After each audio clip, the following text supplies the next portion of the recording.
પસ્તાઈ રહ્યા છો ને ભાઈ, તો દરેક જણ જે રોકાણ કરે છે અને રોકાણનું વળતર સારી રીતે મળતું નથી એ પસ્તાય છે. એક ઉદાહરણ દ્વારા સમજીએ આપણે કે તમારી જોડે નોકિયા ફોન છે અને પછી તમે લાવો છો આઈફોન.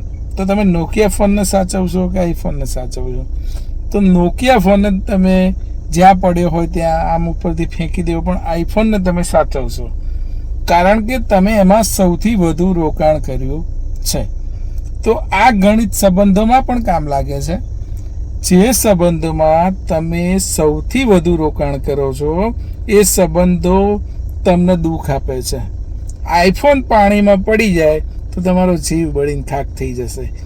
એવી જ રીતે તમે માનસિક રીતે, શારીરિક રીતે, આર્થિક રીતે જે પણ સંબંધોમાં સૌથી વધુ રોકાણ કર્યું હશે અને એનું વળતર યોગ્ય નહીં મળ્યું હોય અથવા એવી વ્યક્તિ તમને મળી હશે તો તમે નર્કમાં જીવતા હોય એવો અનુભવ ચોક્કસ થતો હશે.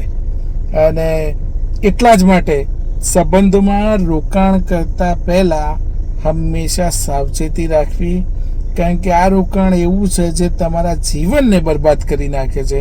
સંબંધોમાં રોકાણ કરતા વ્યક્તિની ફિતરત ખાસ જોવાની, કારણ કે વ્યક્તિઓ એવા હોય છે જે તમારો યુઝ કર્યા પછી તમને ઝીરો હોવાનો અહેસાસ કરાવે છે. માટે એવા વ્યક્તિઓથી દૂર રહો અને રોકાણ એવી જગ્યાએ કરો એ તમે 5 મિનિટ આપો તો તમને સામે 5 મિનિટ મળે એવી જગ્યાએ જ રોકાણ કરો. આજની નિખાલસ વાત પૂરી. મળતા રહીશું.